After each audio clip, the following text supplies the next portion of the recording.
አገልግሎት መቼ እንጀምር? እንግዲህ ይሄ የማወራው ሐሳብ የሚያጠቃልለው እንግዲህ አዲስ ኪዳን ላይ በኢየሱስ ክርስቶስ ያመነ ሁሉ አገልጋይ ነው። በኢየሱስ ክርስቶስ አምኖ በደሙ ታጥቦ አዲስ ፍጥረት የሆነ ሁሉ አገልጋይ ነው።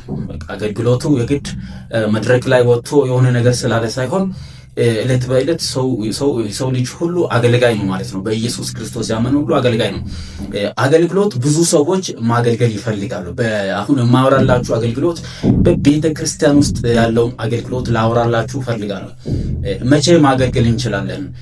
አሁን ብዙ ሰዎች ጥያቄ ውስጥ እንዳላችሁ አምናለሁ። አገልግሎት እኔ ማገልገል ይፈልጋለሁ፣ በተለያየ ጸጋ ማገልገል ይፈልጋለሁ። ቃል በመስበክ ቢሆኑ፣ በዝማሬ ቢሆኑ፣ በተለያየ ቸርቾች ውስጥ ቤተክርስቲያናት ውስጥ የሚደረጉ አገልግሎቶች አሉና በዛ ውስጥ ብዙ ሰው ተሳትፎ ማድረግ ይፈልጋል፣ ማገልገል ይፈልጋል። ስለዚህ ያንን አገልግሎት ለመጀመር ግን መቼ ነው ቀኑ፣ ጊዜው መቼ ነው ለምለው ዛሬ ያንን እናገራለሁ። ክብር ለኢየሱስ ይሁን እና በመጽሐፍ ቅዱሳችን ላይ ሐዋርያት ሥራ ምዕራፍ 2 ከቁጥር 1 ጀምሮ ያለው በጌታ በኢየሱስ ስም አነባዋለሁ። ክፍሉ እንደዚህ ይላል። የበዓለ ሃምሳ ቀን በደረሰ ጊዜ ሁሉም በአንድነት በአንድ ስፍራ ተሰብስቦ ነበር። ድንገትም እንደ ብርቱ አውሎ ንፋስ ያለ ድምፅ ከሰማይ መጥቶ ተቀምጦ የነበሩበትን ቤት እንዳለ ሞላው። የእሳት ምላሶች የሚመስሉም ታዩአቸው፣ ተከፋፍለውም በእያንዳንዳቸው ላይ አረፉ። ሁሉም በመንፈስ ቅዱስ ተሞሉ፣ መንፈስም እንዲናገሩ በሰጣቸው መጠን በሌሎች ቋንቋዎች ይናገሩ ጀመር።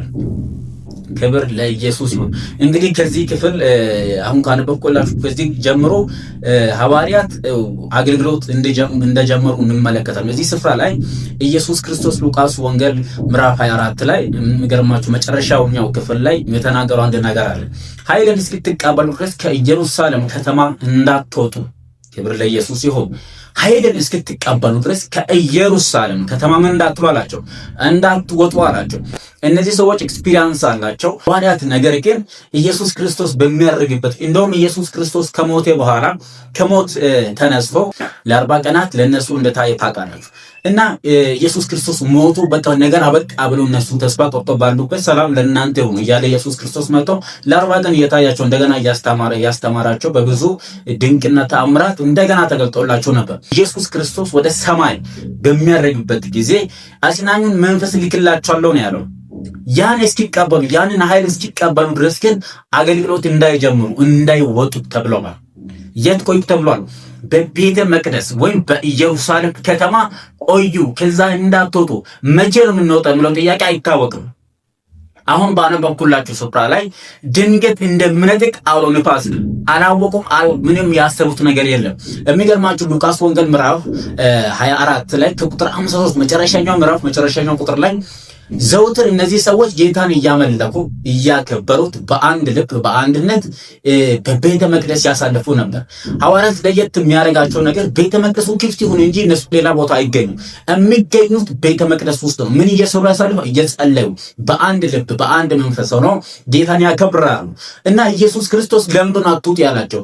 አገልግሎት እንዲሁ ዝም ብሎ በልምድ የሚሆን አይደለም። አገልግሎት እንዲሁ ዝም ብሎ በእውቀት የሚሆን አይደለም።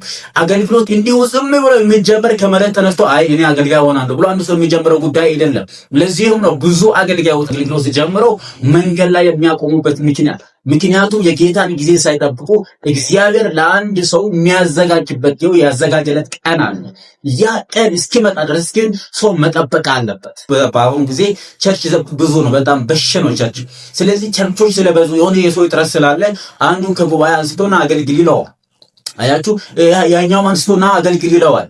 ነገር ግን ወገኖቼ እግዚአብሔር እንዲያገለግሉ የሚፈልጉት እነማንን ነው? መቼ ነው እግዚአብሔር እንድናገለግሉ የሚፈልገው? ሐዋርያት እንዳይወጡ አገልግሎት እንዳይጀምሩ። አያችሁ፣ ንቅንቅ ማለት የለበት። ከኢየሩሳሌም መውጣት የለበት። እዛ ኢየሩሳሌም ከተማ መቆየት ነው ያለባችሁ።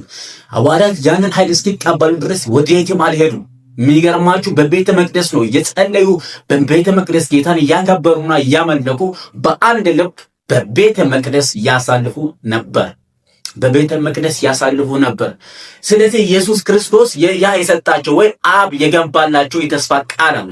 ያ አብ የገባላቸው የተስፋ ቃል እንዲጠብቁ ኢየሱስ ክርስቶስ ነገራቸው። ያ አብ የገባው የተስፋ ቃል ምንድነው ሲባል መንፈስ ቅዱስ ሆሊ ስፒሪት፣ ያንን መንፈስ ቅዱስ እንዲጠብቁ ያ መጥቶ ለእናንተ ኃይል ይሰጣቸዋል። ያንን በተቀበላችሁ ጊዜ ወደ ኢየሩሳሌም ይሁን ወደ ይሁዳ፣ ወደ ሰማሪያ፣ ወደ ምድር ዳርቻ ትሄዳላችሁ፣ ምስክሮቼ ትሆናላችሁ አላቸው። ሃሌሉያ። እስከዛ ድረስ ግን ንቅድንቅ እንዳትሉ ያን ኃይል መቀበል አለባችሁ። ያ ኃይል ከሌለ ማገልገል አትችሉ አላችሁ። አንዳንድ ጊዜ እኛ አገልግሎትን እንደ ምድራዊ ነገር እንደ ስጋዊ ነገር እናስባለን። በቃ ምን ችግር አለው? እኔ እኮ ብዙ ዓመት ልምድ አለኝ። አንድ ሰውዬ ምን አለ? እኔ እኮ በአስተማሪነት ብዙ ዓመት አገልግያለሁ፣ ስለዚህ የሰው ፊት ምንም ለኔ አይከብደኝም። በቃ ማገልገል በቃ ሰው ፊት ቆሜ መናገር ድፍረት አለኝ ይላል። አይደለም፣ በዚህ በስጋ ድፍረት የሚሆን አይደለም አገልግሎት። ይህ መንፈሳዊ ስፒሪቹዋል ነገር ስለሆነ ጳውሎስ እንደው ምንድን ያለው ውጊያችን ከደምና ከስጋ ጋር አይደለም አለ። ኤፌሶን ምዕራፍ 6 ላይ ውጊያችን ከደምና ከስጋ ጋር አይደለም። አያችሁ እኛ የምንዋጋ አገልግሎታችን ቢሆን ከስጋ ጋር የሚገናኝ ነገር አይደለም። እንደውም ተአምራቶችን ልናደርግ እንችላለን። ድንቆች ሰዎች ሊፈወሱ፣ ከበሽታቸው ሊፈወሱ፣ ሞታን ሊነሱ ይችላሉ።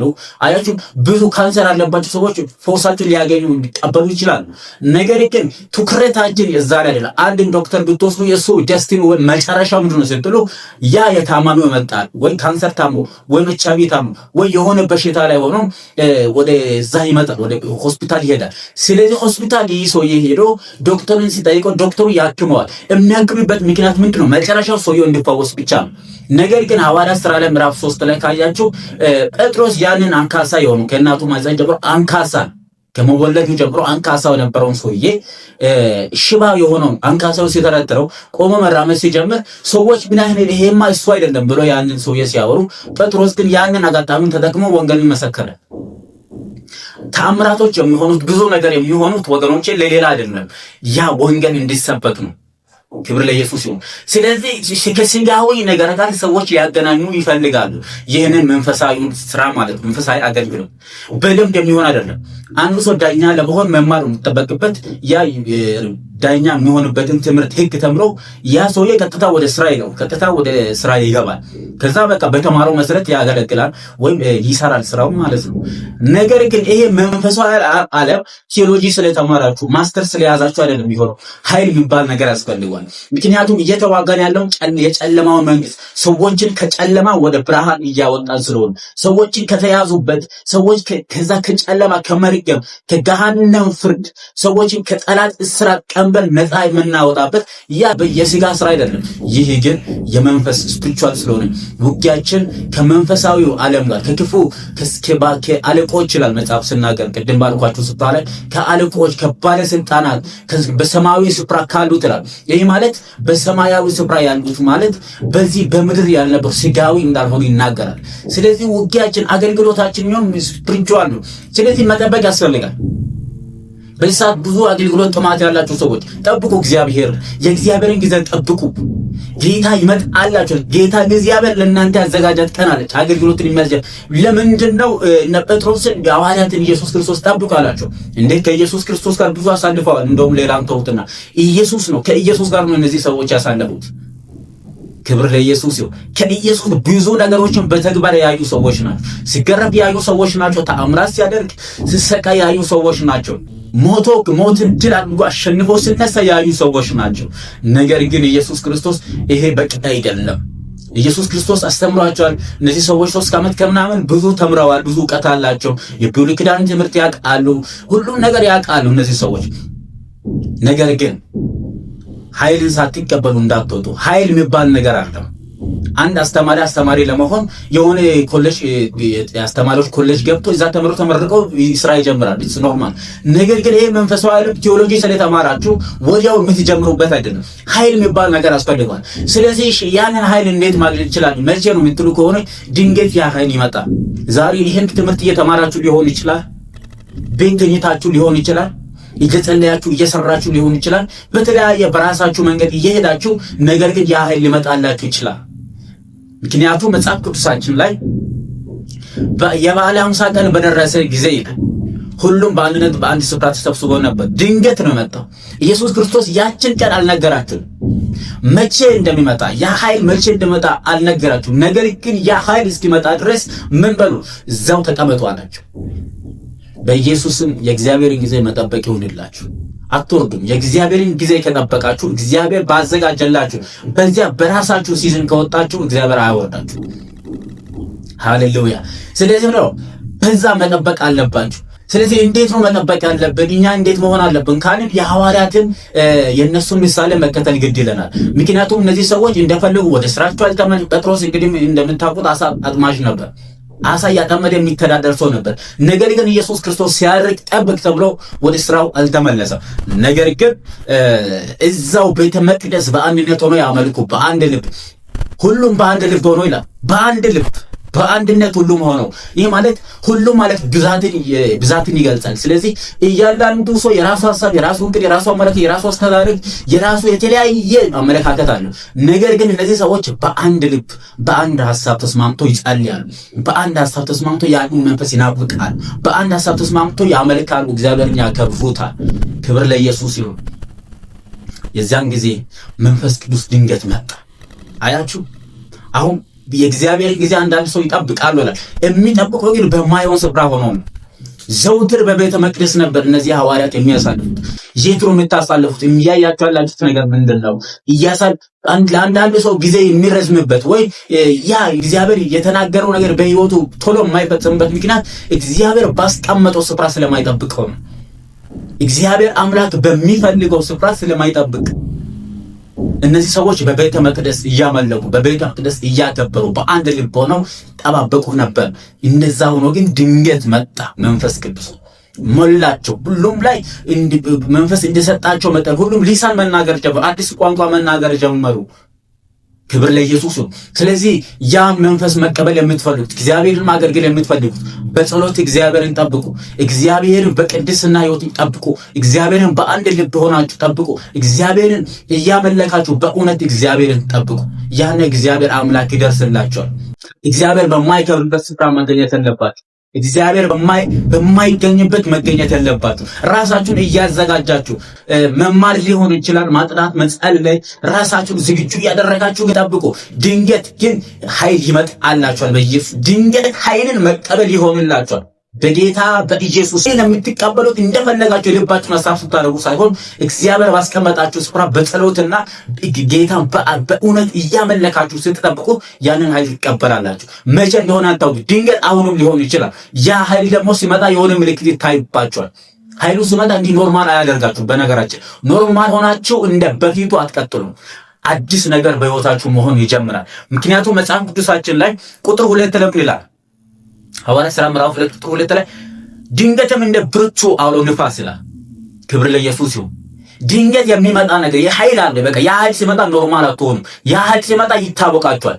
እሳት ውስጣችሁ ሲገባ ይታወቃችኋል። ያ ድፍረት ይመጣል። ፍርሃት ከውስጣችሁ ይወገዳል። ኃይልን ትቀበላላችሁ።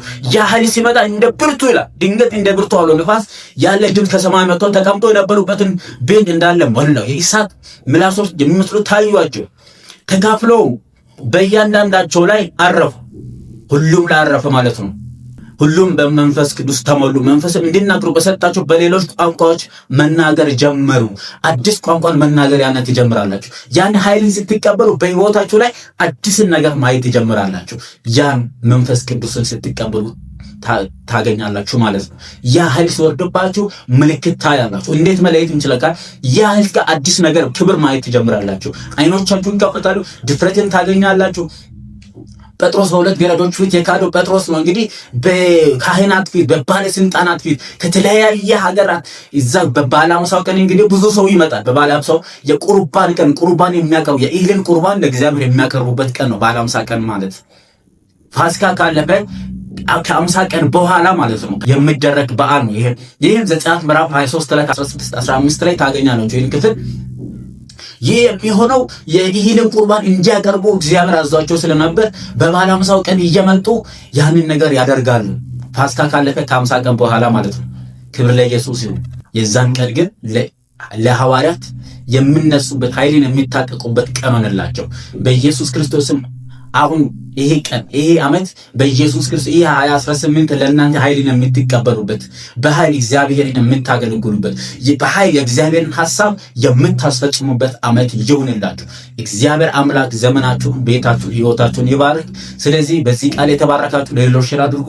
ሰብስክራይብ ያላረጋችሁ አሁን ሰብስክራይብ እንድታደርጉ፣ ላይክ ሼር እንድታደርጉ በጌታ ፍቅር ጠይቃችኋለሁ። ጌታ ዘመናችሁን ይባርክ። ሻሎም